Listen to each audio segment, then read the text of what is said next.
Assalamualaikum dan salam sejahtera. Kembali kita ke podcast Borak STEM untuk episod yang kelima. Saya Suhaimi daripada Pandai Education dan National STEM Association, dan bersama-sama saya, co-host saya, Profesor Datuk Dr. Noraini Idris daripada National STEM Association akan bersama anda pada hari ini. Apa khabar, Datuk? Alhamdulillah. Selamat tahun baru. Walaupun dah masuk bulan 2, ni our first lah Borak STEM untuk tahun 2025. Okay. Dan tahun ini kita mula dengan very versatile tetamu pada hari ini. Yes. So today very honored lah. Bersama-sama kita adalah special guest kita pada hari ini, iaitu Associate Professor Major Dr. Muhammad Haridun bin Muhammad Sufian. Okay, selamat datang, Doktor. Okay, terima kasih jumpa saya. Jadi sebenarnya guest kita hari ini special lah, Datuk. Dia seorang yang sangat-sangat versatile dan merupakan, kalau bagi saya lah, very good role model for STEM lah. Jadi saya baca sedikit background saja daripada LinkedIn beliau. Tapi lepas ni he must introduce himself lah. Latar belakang beliau yang sangat-sangat menarik. Jadi Associate Professor Major Dr. Muhammad Haridun is a certified soccer coach, aviator, mathematician, and an associate professor, and holds several certification in aviation, soccer, aerospace, search and rescue, and physical fitness. Jadi macam-macam tu dalam pelbagai bidang kan. So currently he is the head of aviation search and rescue and aviation physical fitness at University Kuala Lumpur, Malaysia Institute of Aviation Technology. Dia boleh bawa helikopter tu. Okay. So tu dia punya headline lah. Memang pilot helikopter. Jadi kita teruskanlah dengan Dr. Haridun. Why don't you introduce yourself a little bit about your background, and maybe lah sebab ramai orang bila kita buat pengenalan ni wonder how you get here. Maybe daripada mula belajar dulu. Yes. Adakah daripada buat yang tingkatan 4 yang aliran sains ke? Macam mana you boleh menceburi pelbagai bidang yang seronok ni? STEM ni orang kata nerd. Tapi kat sini ada example. Ada boleh soccer coach lah, ada boleh buat helikopter lah. Kan? Kongsikan kita. I'm always interested in mathematics, so I think mathematics is a good language. Saya rasa matematik adalah satu bahasa yang boleh merangkumi beberapa senario. Sebab kita ada bahasa Malaysia, bahasa Inggeris, bahasa French, bahasa Spanish. So semua tu boleh merangkumi beberapa senario. Katakan kita ada satu fenomena, kita boleh menggunakan bahasa untuk menerangkan fenomena tersebut. Tetapi matematik pun boleh menerangkan senario-senario tersebut menggunakan equation. So saya rasa pelajar-pelajar kena tengok matematik itu adalah bahasa untuk merangkumi senario. Janganlah tengok dia sebagai numerical tool. Kalau numerical tu memang dia takut tu. Itu sebab dia takut. Kalau numerical tu untuk tambah, untuk bagi semua, dan ada beberapa proses lain, pengamiran, integration, derivatives, tu mereka akan takut. Macam mana boleh mula minat tu di sekolah? Ada cikgu yang aspiring ke? Sebab saya memang minat bola sepak. So masa sekolah menengah tu main bola sepak, dan saya tengok bila bola sepak tu, saya tengok kita kena ada progression. Kita kena ada feedback. Nak tengok apa progress kita dalam bola sepak. Kenapa kita tak progress? Kenapa kita bila letih, bila main bola sepak akan rasa letih?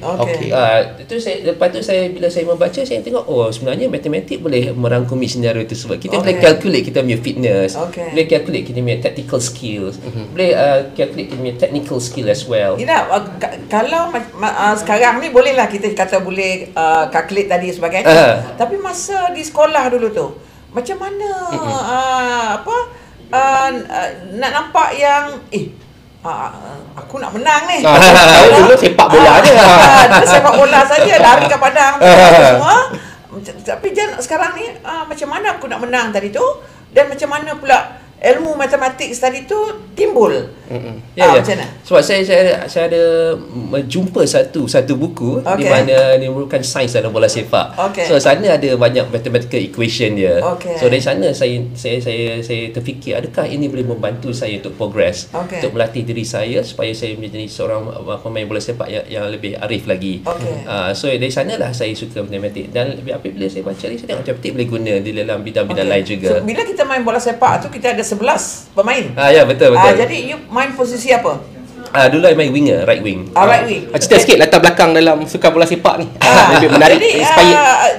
dalam kalau kita seorang saja yang menghayati macam mana menggunakan mathematics dalam soccer tadi tu, tapi yang 10 lagi tu pun tak ada taktik dia pun susah juga kita nak. Itu sebabnya kita kena membangunkan bola. Sebab di Europe dan di Amerika kita tengok mereka ada intelligent player. Mereka tahu macam mana nak read keadaan dalam pandan tersebut. So mereka ni ada Bachelor of Science. Kebanyakannya ada Bachelor of Science dalam bidang sport science. So mereka tahu senario-senario tertentu, kaedah-kaedah sains. Walaupun pemain, bukan setakat pegawai saja. Betul. Memang mereka adalah intelligent player. So saya rasa itu perlu kita ketengahkan di Malaysia ni. Kita ketengahkan, walaupun mereka atlet, ketengahkan juga bidang STEM juga, sains, teknologi, matematik juga. Adakah negara kita sekarang ni yang bilangan untuk melibatkan dalam STEM ni sangat kecil? Jadi agak-agaknya yang pengalaman doktor tadi tu, macam mana kita boleh masuk supaya pemain bola sepak kita pun menggunakan ilmu ini, sukan-sukan lain, hoki ke apa ke? Bagaimana pada pandangan doktor? Saya rasa dari segi persuasion dan enticement mungkin pihak government ataupun authority ataupun pihak sekolah kena entice, kena persuade mereka, tunjuk mereka dari segi practicality. Sebab mereka atlet ni mereka tak suka teori, mereka suka secara praktikal. Sebabnya mereka main bola kan, sepak bola, lari tu semua praktikal kan. Tapi tunjuk secara praktikal juga. Kalau you buat kaedah macam ni dengan analisis macam ni, you boleh berjaya, you boleh tingkat lagi kepayaannya. Saya ingat dah itu, saya tengok satu movie Moneyball. Itu betul. Sport yang lain lah, itu baseball kan. Tapi saya pun ada rakan-rakan yang bekerja dalam sains sukan. Jadi mereka tunjukkan kalau tim di Eropah, mereka ada bukan setakat data scientist, tapi team of data scientist untuk mengkaji dan sebagainya. Are you involved in that? Saya involved lah. So saya sekarang pun adalah head of performance dan juga tactical untuk Universiti Kuala Lumpur dalam bidang bola sepak. So apa saya buat ialah saya tengok performance player tersebut. Saya juga fitness instructor. Uni KL sekarang ada masuk dalam league untuk football. Ada league KPT, Kementerian Pencegahan Tinggi. So kita dulu tahun lepas, saya lupa tahun lepas ke 2 tahun lepas, kita menang piala KPT tu. Terus kita memang collect data player tersebut, collect mereka punya fitness, performance, dan kita analyse data tersebut menggunakan kaedah matematik. Jadi maknanya sekarang ni kita harap daripada borak STEM hari ni, kita dah dengar daripada yang dah menggunakan ilmu mathematics, ilmu STEM tadi tu dalam nak berjaya merangkul dalam permainan semua, memang sangat memerlukan analis. Bila cakap sistem analis, dia mesti berkaitan dengan mathematics lah. Jadi maknanya mathematics tu di mana-mana. Betul. Sekarang ni pula macam mana pula pergi kepada aviation tadi tu pula. Walaupun masih lagi dalam sukan, dalam tadi tu. Jadi sekarang ni maknanya versatile tadi tu dah boleh bawa helikopter pula, apa semua sebagainya. Bukan setakat helikopter, jet. Sebab saya juga minat dalam bidang aviation dan saya tengok bidang aviation memang banyak guna kaedah matematik, dia punya approach dia, sebelum kita pergi detail tu, macam mana you berminat tadi tu? Macam mana you jadi minat tu? Adakah daripada keluarga ke, daripada macam mana boleh minat tadi tu? Sebab macam budak-budak di kampung ataupun budak-budak sekarang bandar ni, dia sibuk dengan handphone, sibuk dengan TikTok yang isi dia kadang-kadang tidak membawa kepada critical thinking apa semua sebagainya. So how that make you jadi shock lah kepada STEM aviation ni? Minat tu datang daripada satu iklan masa saya budak-budak dulu. Satu iklan, dia ada iklan susu. So budak tu minat susu, lepas tu jadi pilot. Ingat tengok Airwolf ke? Airwolf pun tengok juga dulu. Tapi dia punya origin dia daripada iklan tersebut. So nampak budak tu dalam iklan tu minat susu, dia jadi pilot. Saya pun minat susu banyak-banyak lah. Ada advertisement tapi tak juga jadi pilot. Dari sana baru saya tahu, you kena go through beberapa proses je lah. So proses dia, you kena go through science and technology. You berapa orang adik-beradik? Saya ada seorang kakak. So 2 orang lah. 2 orang saja. Seorang kakak dengan ini. Ibu bapa you latar belakang dia? Ayah saya engineer oil and gas. Okey. Mak suri rumah. So jadi macam mana?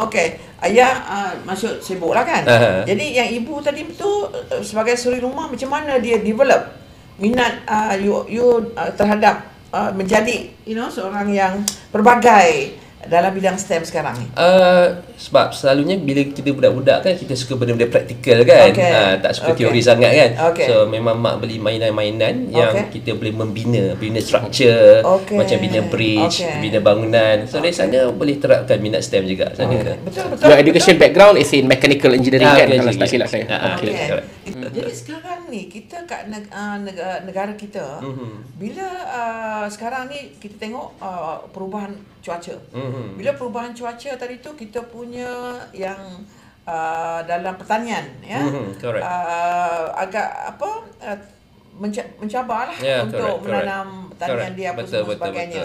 Jadi sekarang ni bagaimana kita nak kaitkan bidang aviation tadi tu untuk membantu petani-petani kita pula, projek-projek yang sedia ada di UniKL ke, untuk membantu supaya petani kita ni dapat menghasilkan produk pertanian dia, sayur-sayuran ke, di padi ke. Dan semalam ada perkongsian saya tengok di Kopeng. Ada tanam anggur. Jadi maknanya di Malaysia ni ada macam pelbagai. Jadi macam mana aviation ke, mathematics ke, sains ke tadi tu, pada pandangan doktor boleh kita terapkan ilmu-ilmu ni daripada awal lagi dan juga membantu petani-petani kita. Sekarang ada teknologi satellite. Teknologi satellite ni ada remote sensing satellite. So mereka boleh sense apa yang terjadi kat tanah tersebut, di benua kat satu area tersebut. Dia boleh tengok dia punya precipitation, kadar hujan, dia punya wildfire, dia punya temperature, dia tengok sesuai atau tidak tanah tersebut. So satellite ini akan mengambil dia punya information atau data-data area tersebut dan hantar kepada saintis, dan saintis boleh tengok sama ada tanah ni sesuai untuk pertanian atau tidak. Satu lagi penggunaan UAV untuk fertilizer. Dia boleh fertilizekan UAV is drone. Drone. So dia key in dia punya program dalam UAV tersebut dan dia boleh fertilizekan area tersebut dan membantu petani. Jadi maknanya semua yang projek-projek macam ni ada ke di UniKL? Ada satu profesor di UniKL MIAT dia memang membangunkan drone UAV. Sebab itu banyak dia punya fungsi-fungsinya. Jadi maksudnya kalau kita nak bawa pelajar-pelajar sekolah ke atau sekolah-sekolah mana yang nak datang melawat, boleh ke? Boleh. Silakan. Jadi macam mana dia nak melalui tu? Sebab ini seronok ni. Betul. Kita pelajar-pelajar tadi kena didedahkan melihat. Yes, bukan saja dia dengan buku jadi bosan. Betul. Jadi macam mana kalau dia nak datang? So di UniKL MIAT kita ada beberapa pesawat dan memang selalu ada pelawat datang. Budak-budak tadika pun dah datang, budak sekolah menengah, sekolah primary school pun datang, universiti pun datang, memang dialurkan. So boleh tulis kepada saya, email kepada saya, nanti saya tujukan pada dekan dan pada pihak di UniKL MIAT dan kita buatkan satu date dan boleh datang tengok. Nanti pelajar tu buat apa dekat sana? Banyak boleh masuk ke terbang. Memang ada ke terbang untuk pembajalan untuk pelajar-pelajar di sana kan. So boleh tengok. Sebab apa tujuan jugalah National STEM Association dengan kerjasama pandai industri partner kita, memang kita nak ramai lagi budak-budak terdedah. Betul. Macam pandai ni dia pakar dalam artificial intelligence dengan kalau kita tengok tadi ramai budak-budak muda di sini yang membuat program very energetic dynamic. Jadi sekarang ni kita dah dapat satu lagi partner daripada UniKL MIAT jadi kena bawa ni datang sebagainya jadi dan kita balik semula tadi macam adakah bila you terlibat dalam bola sepak, bola apa semua tadi, memanglah you gunakan ilmu-ilmu tadi tu, dan adakah dia mengganggu performance dalam matematik ke dalam sains? Sebab ada parent kata nanti kalau dia main bola sepak, main hoki, result kacau. Dia tak ada apa. Itu typical lah. Dia nak pandai belajar ataupun terror. Jadi macam mana have an example here. Someone who do well. Sebab kadang-kadang kita perlu functionality of right brain dengan left brain sekali. So kita kena ada balance right brain dengan left brain. So bola sepak tu bila kita main sport, banyak kreativiti akan terhasil. Kita akan kenakan kreativiti macam mana nak hantar bola ke sana, macam mana hantar bola ke right side dan black side. Betul. So kita memang kena kreatif dalam bola sepak. So it's quite good lah kalau kita ada sukan dan in parallel dengan kita punya akademik juga. Yang terutama matematik dengan sains. Yes, correct. Sebab kami di Persatuan STEM Kebangsaan ni kita ada projek mini theater STEM. Kita kita bukan nak melahirkan filem star sahaja. Yes, correct. Tetapi kita nak melahirkan filem star saintis. Yes, betul. Maknanya filem star saintis yang ada produk inovasi dia dan juga ada dia punya hasil dia yang dia boleh komersialkan dan betul. Lahirkan yang entrepreneur. Yes, correct. Jadi sekarang ni macam mana tadi tu di sekolah yang doktor boleh bahagikan masa dah bersukan tadi tu, kemudian sekarang ni pula boleh menceburkan dalam bola sepak lah dengan aviation dah apa semua. Macam mana? Kita kena pandai bagikan masa lah. Sebab pada saya dah minat. So bila saya minat, saya akan buat full force lah pada benda saya minat tersebut. Tapi saya rasa budak-budak sekarang pun rasa kena pandai bagikan masa juga. Sebab bila mereka jadi saintis, mereka boleh jadi engineer. Bila mereka nak minta funding, mereka kena tahu communicate idea-idea mereka. So mereka communicate kepada investor supaya investor tu boleh invest pada projek-projek mereka. So communication pun amat penting. So bila saya main bola sepak, saya communicate dengan teammate saya. Saya tahu macam mana berinteraksi. So memang bagus yang mini STEM tu cakap ni sebab mereka pun perlu berkomunikasi kan, buat presentation. So it's quite good je. So kita kena tengok dari secara holistik lah. So budak-budak ni memang kena pandai dalam STEM, in the same time pandai komunikasi juga. Sebab apa yang kita tengok, saya pun baru menghadiri perbincangan fokus group dalam STEM ni. So bila kita dengar ibu bapa kata matematik susah, nak skor, NMAT susah, fail. Jadi kalau ambil fail, buat apa? Yes, betul. Jadi buat ambil yang sebagainya. I see. Jadi kalau perasaan macam ini, pada pandangan doktor, macam mana kita nak pecahkan supaya dia kata, indahnya masuk kelas maths ni. Macam mana kita nak nampakkan tu? Pada pengalaman itu sebab saya rasanya di high school ataupun di sekolah rendah kita ada kaedah praktikal sebab budak-budak ni kalau hands on baru mereka suka. So matematik juga bila mereka ajar teori ada juga hands on activity-nya sebab mereka tahu apa macam mana application matematik tersebut in dalam real life scenario. So kena ada application dia juga, hands on dia juga. Jadi macam di universiti tadi senanglah ada hands on dia. Dia buat coding, dia buat statistik sum of ke mean derivation dia. Dekat sekolah tak sempat Datuk. Sekolah dia nak habiskan silibus. Jadi macam mana kita nak bantu? Macam mana? Daripada pengalaman masa kita belajar dulu, macam mana cikgu dapat terapkan sehingga doktor sekarang ni boleh pelbagai, boleh menampak matematik tu indah, boleh guna dalam nak menang dalam soccer tadi. Dan sekarang nak buat dalam programming, dalam coding untuk aviation pula. Boleh try bila masuk dalam kapal terbang ke apa nanti, di sinilah akan berlakunya yang you buat tadi apa semua sebagainya. Jadi macam mana nak terapkan? Macam mana cikgu dulu? I'm sure macam saya sangat suka matematik sebab saya punya cikgu dulu. Cikgu saya dulu dia mengajar, dia tak tulis pada papan hitam. Dia kasih saya masalah, then kita semua duduk 15 minit macam tu selesaikan. Lepas tu kita kena bentangkan depan. Ada yang kita bentangkan tu ada yang salah, ada yang betul. Dan di situlah tadi cikgu saya akan membantu. Ni dan dia akan bawa juga outdoor. Jadi menyebabkan itu sekarang ni saya nampak nombor ni indah. Matematik ni indah. Jadi sekarang ni daripada pengalaman doktor pula macam mana? Menyebabkan sebab sekarang ni mana-mana saya pergi, semua dia kata killer subject. So macam mana kita nak bantu ni? Mungkin kita boleh tukar pendekatan pedagogi tersebut. Kalau kita, macam Prof cakap tadi, itu sistem yang dipakai di Finland. So Finland tu kalau you fail tak apa, it's okay. You learn from the mistake. Itu dia punya pedagogi je. Itu sebabnya budak-budak takut pada failure. So mereka takut bila fail, mereka akan dicopkan sebagai orang yang status di bawah. Patutnya kita beritahu mereka filosofi of pembelajaran ni, bila kita fail kita learn from mistake dia. Kita ada feedback loop tersebut. So itulah pedagogi yang betul. Dan saya minat apa yang tuan katakan tadi untuk mencapai KPI, habiskan syllabus lah. So mungkin KPI itu perlu dikar. Kita tengok pada pedagogi dia. Perlu dikar KPI tersebut. Perlu mungkin kita assess mereka dari segi yang lain, bukannya dia assess mereka dari segi sama ada syllabus sudah dihabis atau tidak. And then memang kadang-kadang kita cakap macam kita kata nampakkan simbol ini dalam integration tadi. Boleh tak dalami sikit lagi macam mana kita nak sampai ke lubuk hati dia. You know, bila dia dengar bila kita tayangkan borak STEM nanti tu, dia dengar ni maknanya okey, saya nak cuba ni.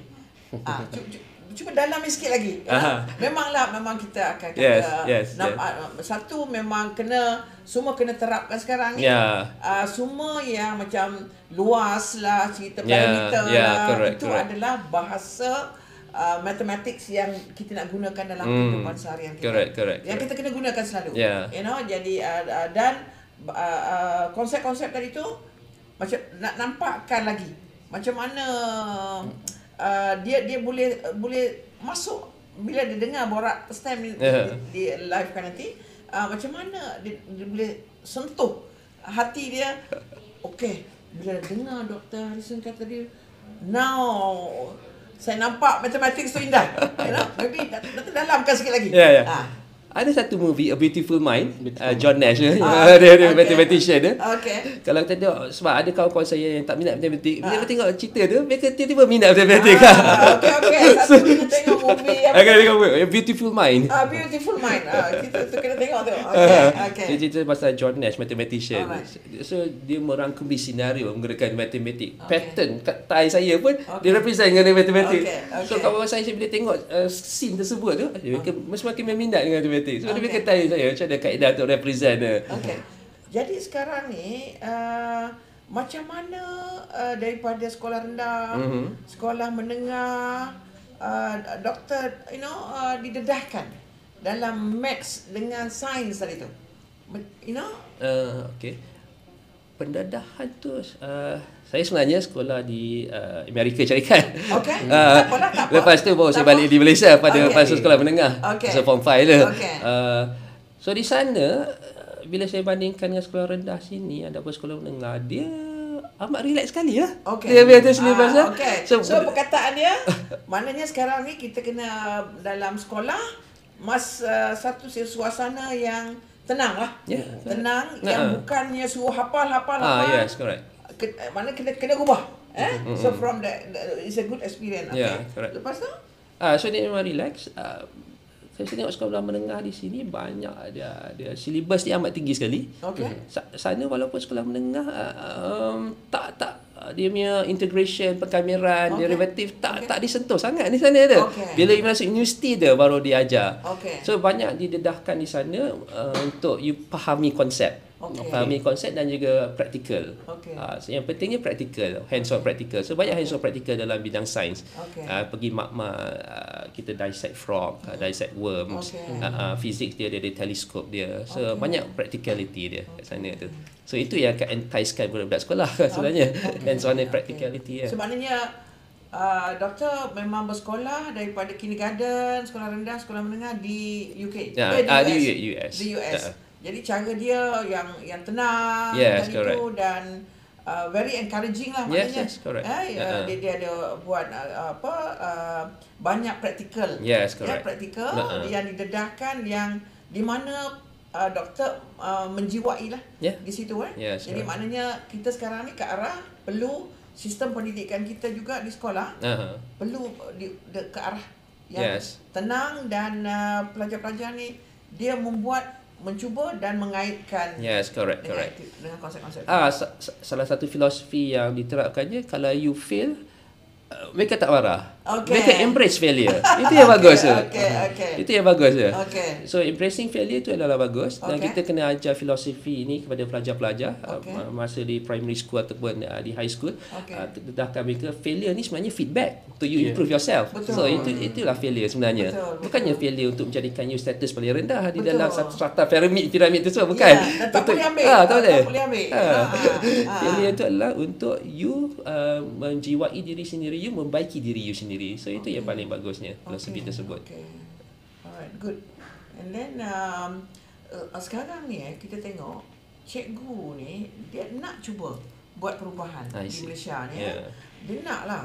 Tapi kalau kita tengok dalam surat khabar, dia terlalu banyak bebanan apa semua sebagainya. Betul. Jadi ada doktor ada turun ke bawah untuk melihat macam mana kita nak boleh membantu supaya cikgu ni more relax, more apa yang yang mereka tak puas hati kalau dia stres datang sekolah pun tak boleh juga.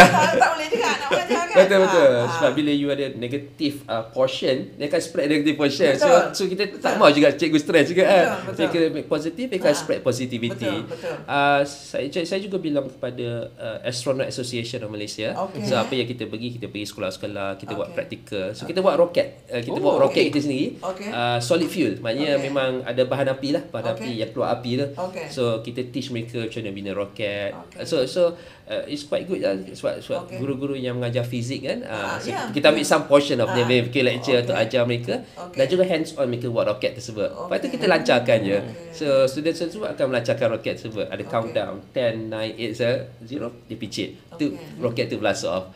So itu baguslah. Doktor pun involved dalam astronaut program juga. Astronaut program juga. Yang apa tu? Syekh Muzaffar punya. Saya calon angkasawan. So lepas dah habis program tu, kita semua buat satu grup lah, satu association, Astronaut Association of Malaysia. So kita pergi ke sekolah-sekolah. Kita pun dapat grant kan untuk buat beberapa aktiviti. So kita tolong jugalah. So memang betul lah apa Prof cakap tu, memang kadang-kadang cikgu dibebani kan. So kita try tolong lah, kita go to grassroots level. Kita tengok apa yang kita boleh bantu dari segi practicality je. Lepas tu pula macam ibu tadi tu dia tak bekerja. Adakah dia juga memainkan peranan dalam hidup doktor untuk menjadi very versatile sekarang lah, ada macam mana kita nak kata apa yang tak semestinya ibu yang mesti PhD holder, but how did your mother as a suri rumah tadi tu nurturing anak dia macam boleh berjaya macam today? Dia memang encourage lah apa yang kita nak buat. Dia encourage selalunya beli peralatan-peralatan, equipment macam toys kan. Tapi toys yang memang membina kreativiti lah. Toys yang membina kita punya thinking, mencorakkan kita. So itu yang bagusnya lah. Ibu bapa memang kena beri galakkan kepada anak-anak mereka supaya mereka menjerumus pada STEM. Sebab STEM ni sebenarnya boleh gunakan dalam kehidupan kita. Sebab kan kita kena buat decision kan. Bila buat decision sekarang kita collect data dan kita analyse. Tak semestinya in a very deep fashion, in a very general fashion. So STEM tu memang penting. So kita memang kena encourage ibu bapa untuk encourage anak-anak mereka menggunakan tools, toys ke apa ke supaya mereka terdedah pada STEM. And then how's pula your father playing a role dalam what you are today? Sebab ayah saya pun selalu ajar saya matematik juga masa saya budak-budak tu. Dia tengok saya punya program, lepas tu dia ajar. So lah. So dia pun berkongsi satu role model yang bagus juga lah. So ibu bapa pun kena tengok juga pelajaran anak-anak mereka ni. Adakah mereka ada progress atau tidak. Itu yang bagusnya. Doktor juga involved dalam industri kan. I read up on you. You're involved in a company called Sky Orbiter. Maybe talk a little bit lah. Sky Orbiter itu bukan dengan partner saya, dia di United Kingdom. So dia register di United Kingdom. So kita ada beberapa projek dalam bidang aviation dan juga industri lain juga. Salah satu projek tu macam financial analysis lah. So kita tengok matematik bukannya hanya pada aviation, otomotif saja. Finance pun boleh juga. So kita collect data tentang senario ekonomi ataupun financial financial scenario dalam industri tersebut, kita collect data, kita buat projection apa akan terjadi pada industri tersebut in 5 years dan 10 years time. So itu sebab ada financial project juga. Kita collect data, kita analyse. Interesting.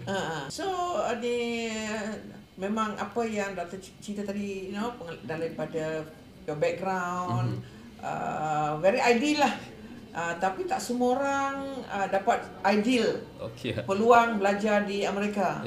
Dia hanya belajar di ulu-ulu, di kampung-kampung yang hidup mereka lepas sekolah dia akan terjun dalam sungai, all these things. Jadi macam mana kita nak dedahkan pula anak-anak kampung ni tadi supaya dia menjadi macam doktor? I mean, of course, we cannot change it overnight. Correct. Macam mana? Ina nak bantu. Kita banyak ni. Kita ada 14 negeri. Saya dah pergi Sabah dengan Sarawak, sangat sedih. Sebab dia nak datang ke kota macam Sabah, daripada jauh, kadang-kadang 4 jam, 3 jam correct. nak datang bila saya berkumpul di Kota Kinabalu tu. So kadang-kadang saya akan sediakan mereka tempat tinggal, hostel dan sebagainya. Jadi sekarang ni macam mana kita nak jadikan another Dr. Harrison daripada kawasan-kawasan yang kampung, daripada yang kurang cikgu dia pun ilmu dia pun dia try the best, macam mana? Betul cakap Prof tu, memang banyak cabaran kita, especially kat remote area di pedalaman tersebut, macam mana kita nak dedahkan mereka kan. Tapi saya nampak ni adalah satu progresif project lah. Kita memang apa Prof cakap tu betul, tak boleh sekelip mata saja kan. So tapi apa yang Prof buat dengan association Prof tu memang bagus.